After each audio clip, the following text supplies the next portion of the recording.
Welcome back to another episode of The Art of Bird Photography. Since it's a little cold outside, I haven't been taking too many pictures of birds, but that means it's time to go to the archives, go to my photo archives, and look at some photos and talk about them. My voice is a little low because my throat is not used to the cold weather. So I lost my voice just a little bit, but hopefully you can still understand me. So today I want to talk a little bit about color schemes, and I'm going to look in Darktable. This is a bit of a Darktable video because some of the features I'm going to be showing you with regard to color schemes, some of the tools I'm using are in Darktable, but this applies to any photo editor. I'm not really talking about editing today. I'm just talking about color, but yeah, Darktable has some cool tools with regard to color.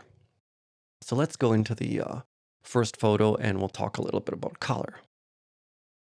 So we have here a picture of a deer of some kind. I'm not a mammal photographer, or at least I don't know much about mammals compared to birds. I love mammals, so I'll take pictures of mammals whenever I can.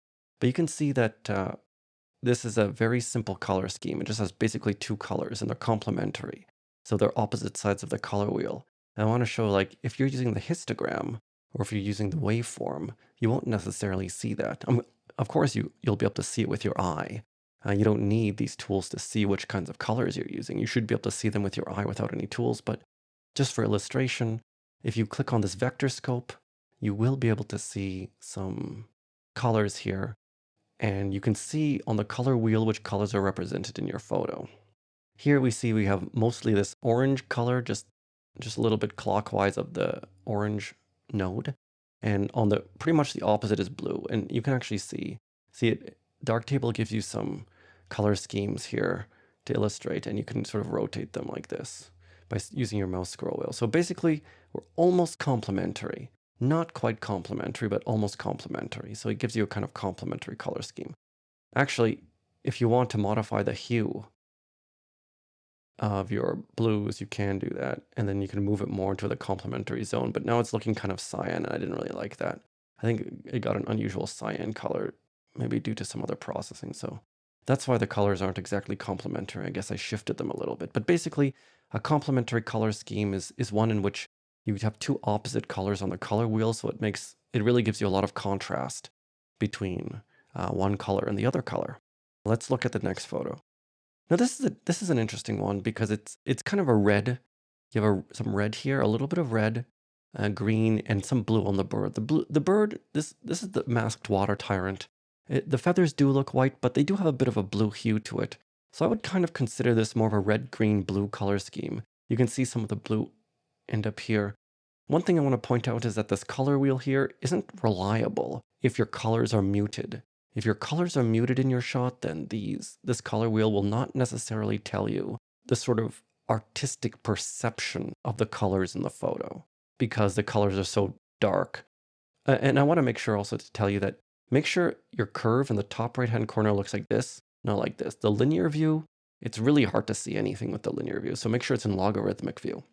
Yeah, so basically Darktable, it won't give you a reliable version, but it kind of tells you, like you have some colors here, a bit of a yellowish green here. It's sort of like you sort of have a three triadic color scheme, and the triadic color scheme is kind of represented here. You can't really see the kind of greenish color in the scope, but it's there. So this is when you have a red green blue color scheme, you automatically get a feeling of more vibrant colors. You get a kind of a very nice balance in your photo that makes it look colorful.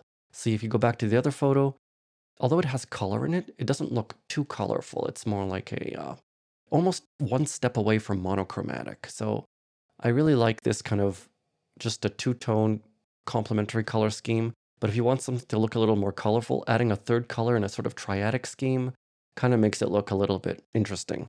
The next photo actually is a much stronger example where all the colors are very vibrant.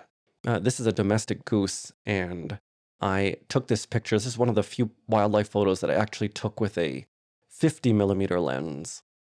So that kind of made it kind of an interesting perspective. I don't usually get so close to these birds, and it was a lot of trouble focusing on it too because I was using the Nikon 50 millimeter f1.8G on my Nikon Z6, The 50mm f1.8G is not exactly a fast focusing lens, and then of course you have the Nikon Z6, which is not a fast focusing camera. I'm hoping to rectify that soon with my Nikon Z8.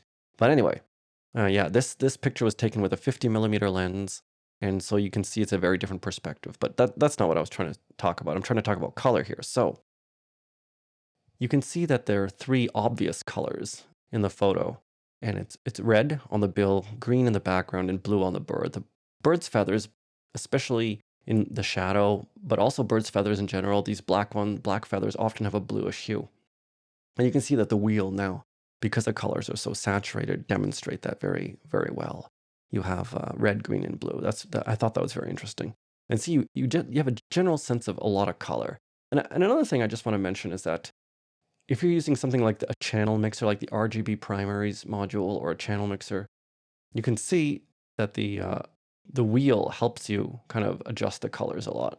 When I added some purity to the green here and some purity to the blue, it kind of shifted the green a little even more along the red, green, blue axis. And it kind of makes it more look like, really gives it a sense of the triadic color scheme. So when you're modifying color with a color tool, this wheel can help you a lot.